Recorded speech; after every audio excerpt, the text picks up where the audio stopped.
لا تنسوا الإعجاب بالفيديو والاشتراك في القناة تشجيعا لنا لنستمر بنشر المزيد إن شاء الله.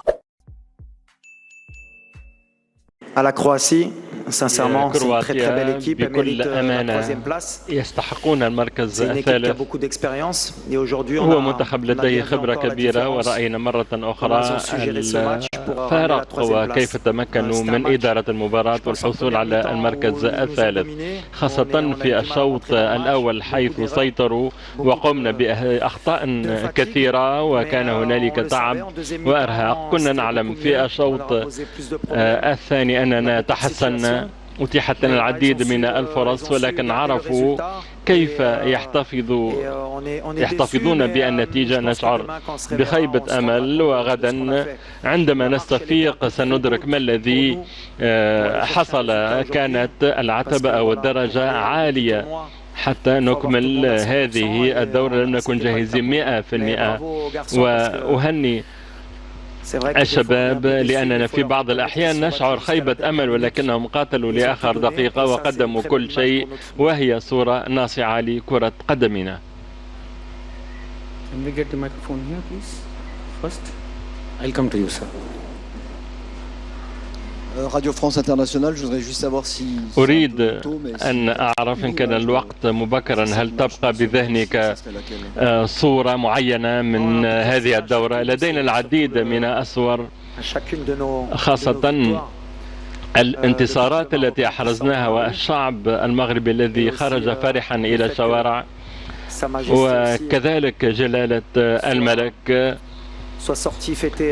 عندما خرج للمشاركة في الاحتفاء بالانتصار مع الشعب، وذلك ما يظهر أنه كان لنا تأثير رائع، وأننا تمكنا من أن نتجمع كلنا طيلة شهر. تلك هي الصورة التي تبقى في ذهني من كأس العالم.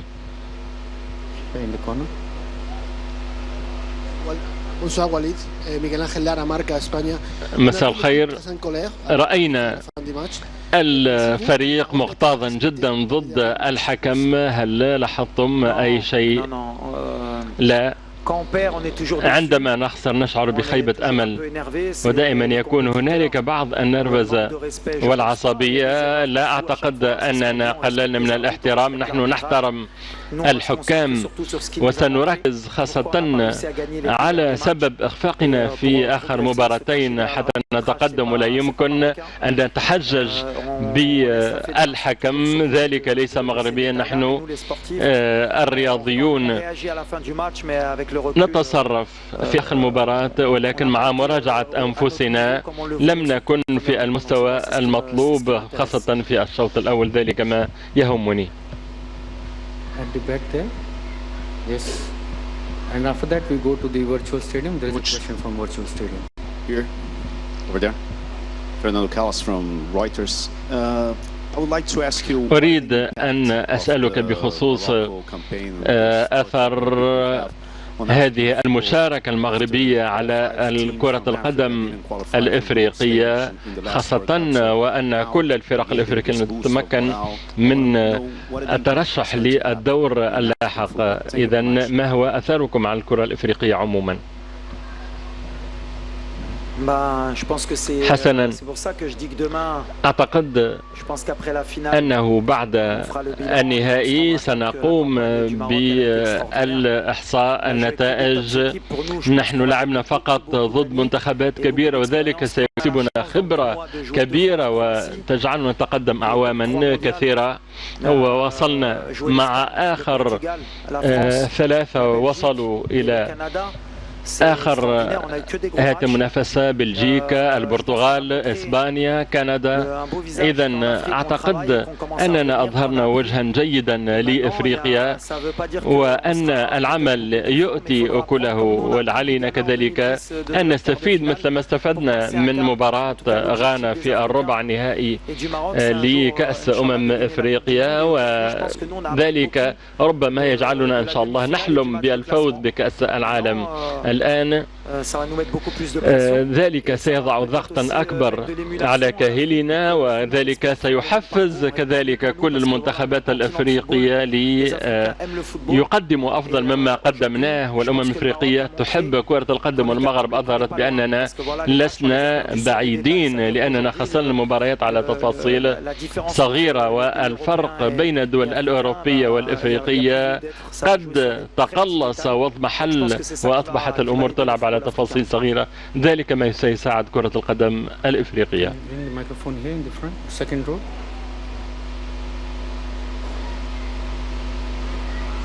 ولد متوكل وليد، félicitations. أولا تهانينا، شكرا على ما كل قدمتموه.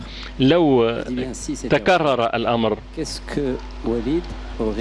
ما كان بإمكان وليد أن يغير أو يحسن بالأحرى.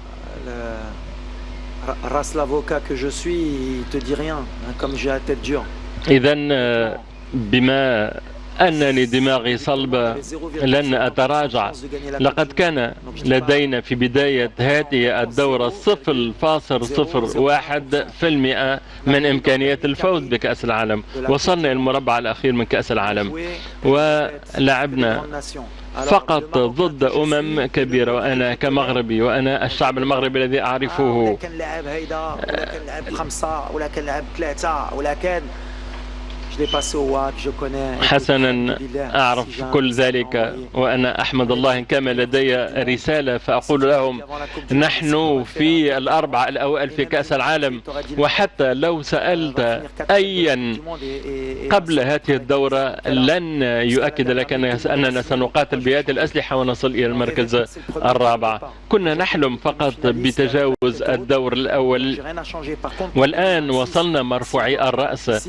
وفي 2026 إذا ما كنت في كأس العالم ربما قد يكون لدي خبرة وقد نغير الأمور، وربما في 2026 سندرك ما الذي قدمناه في 2022. ليس لدي ما ألومه على اللاعبين، أعتقد أنهم بللوا بالعرق القميص ونضلوا من أجل وطنهم. اليوم هنالك أقوى منا، فرنسا أقوى منا، كرواتيا هي أقوى منا، ليست أقوى منا بالتحديد، ولكن علينا أن نقبل بهذا الفرق وأن نعمل حتى نتجاوز هذه الأمم. وذلك ما نعمل عليه في المغرب منذ 10 سنوات، وأظهرنا أننا لسنا بعيدين عن هذا الهدف.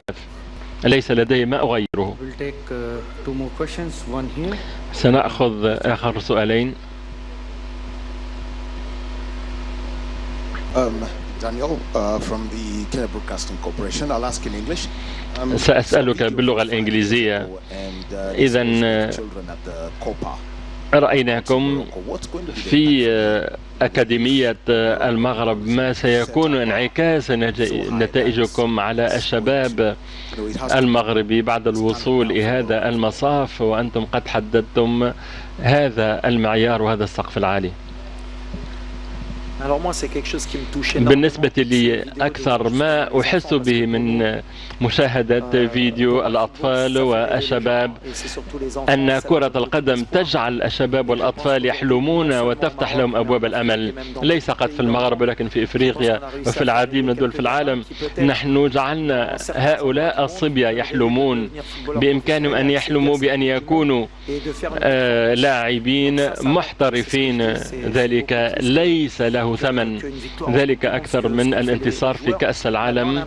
والآن الأثر على بلدنا مثل ما قلت، يرتفع سقف الطموحات، وخاصة أمام جماهيرنا سيكون علينا ضغط أكبر، وذلك هو عملي مثل ما قلت لمراد. علينا أن نتواضع وأن نرجع نضع أرجلنا على الأرض وأن نقوم بالمراجعة. والهدف بالنسبة لدول أممنا حتى نتجاوز الدور الأول مثل ما فعل السنغال، مثل ما فعلنا، وأن نعود في كل مرة في دور ثمن نهائي ودور ربع نهائي حتى نتمكن يوما ما من الفوز بكأس العالم. مورينيو تحدث عن الجينات في مانشستر يونايتد وذلك موجود كذلك في المنتخبات الوطنية. لماذا الأمم الأوروبية لا تزال حاضرة؟ لماذا تمكنت كرواتيا من الفوز علينا واحتلت المركز الثالث؟ لأن لديها هذه الخبرة، خبرة المشاركة في كأس العالم، وذلك يمكنك من التعلم وأن تعلم أطفالك بالعودة أكثر قوة. وذلك هو الإشكال بالنسبة لأفريقيا. بدون انتقاد لا يكفي أن يكون هنالك 5 منتخبات تشارك، ورأينا أن مصر ونيجيريا للأسف وجنوب أفريقيا ومالي، ومن الصعب أن نقاتل من أجل العودة. سيكون لدينا 9 مشاركين من هنا فصاعدا، وأعتقد بعد 15 و20 سنة تتمكن منتخب إفريقي من الفوز، وهذه الجينات ستنتقل إلى أطفالنا، وهم حتى أمام شاشات التلفزيون تعلموا هذه التفاصيل التي تسمح لهم بالفوز بمسابقة مثل كأس العالم.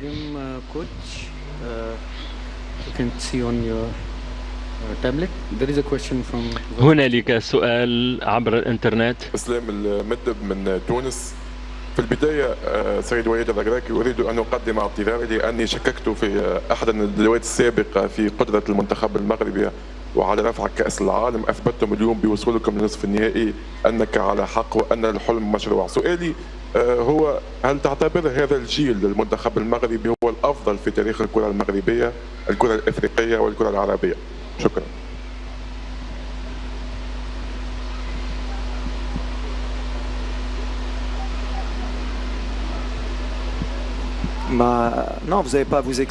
ليس عليك أن تعتذر.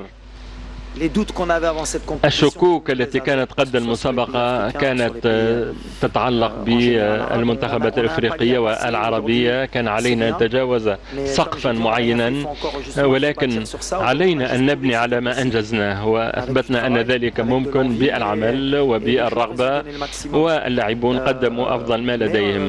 ولكن ذلك سيكون ربما قدوة للمغرب أو لدي أي دولة إفريقية حتى تعود نبني هذه الجينات من أجل قارتنا. ونأمل أن يكون الجميع استفاد من هذه الدورة حتى يتمكن منتخب من تحقيق كل الأحلام. نحن توقفنا في نصف النهائي، وقبلنا الكاميرون والسنغال وفرق أخرى في الربع النهائي.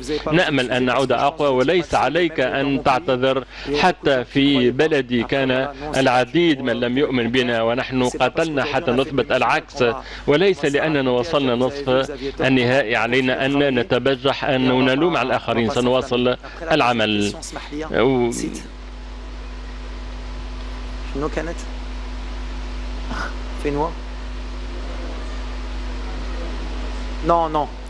لا، نعتقد أننا من إحدى أفضل الأجيال الإفريقية، ولكن في غرفة الملابس قلت للاعبين إذا ما أردتم أن تدخلوا إلى التاريخ يجب الفوز بكأس إفريقيا، وبذلك سنكون أفضل منتخب، وحتى نتمكن من ذلك في غضون السنوات القادمة.